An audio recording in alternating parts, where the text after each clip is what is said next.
Alors, comment les conducteurs des autres marques pourront utiliser les superchargeurs Tesla? Ça, c'est une bonne question. Et apparemment, Elon Musk y a répondu. Donc, il y a une semaine, Musk a confirmé que les superchargeurs tant convoités par la concurrence seront ouverts à tous les véhicules. Une annonce sulfureuse, comme de coutume avec le patron de Tesla, mais sans les moindres détails. Musk prend désormais la parole, précise les modalités, ou presque. Interrogé à ce sujet au cours de la conférence téléphonique des résultats du deuxième trimestre, Elon Musk a indiqué la procédure pour les propriétaires de voitures d'autres marques.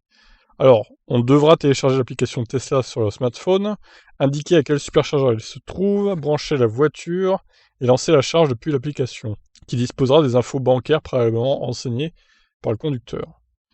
D'accord, bon, ça me paraît pas trop compliqué pour le coup. En Amérique du Nord, où le service sera initialement proposé, les utilisateurs pourront pour utiliser un adaptateur, pour être compatible avec la prise de leur voiture électrique, ou en acheter un sur la boutique Tesla. Ah bah oui, encore des frais supplémentaires du coup, mais en Europe, nous, vu que c'est du CCS combo, au final, on n'a pas besoin d'acheter des adaptateurs, ça c'est bien.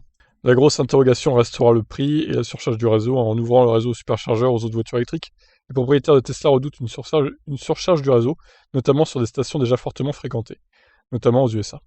Pour éviter ce phénomène, Palo Alto a précisé qu'une grille tarifaire dynamique sera mise en place avec un prix basé sur l'énergie consommée, et un surplus en fonction de la fréquentation dans le but d'inciter les utilisateurs à faire des recharges plus courtes. D'accord, donc un prix sur l'énergie consommée. Alors, encore une fois, si une Dacia Spring se recharge sur un superchargeur à 30 kW, c'est peut-être pas la meilleure idée du monde. Ouais. Ça veut dire qu'au final, tout le monde va pouvoir y aller, même les Spring ou les e-up qui se rechargent à 40 kW, ou même les Zoé qui se rechargent à 50, quoi. Bon, c'est quand même un peu surprenant, hein. Je vous avoue que ça va créer quelques conflits, je pense, entre les propriétaires de Tesla et les non-propriétaires de Tesla. Je pense que ouais, il va y avoir des mécontents là, hein. Pour moi, il faudrait vraiment que les voitures en dessous de 100 kW puissent pas se charger au superchargeur en fait. Et ça inclut mon Kona qui se recharge à 77 max. Je trouve que 77 c'est pas suffisant, il faudrait minimum 100 quoi.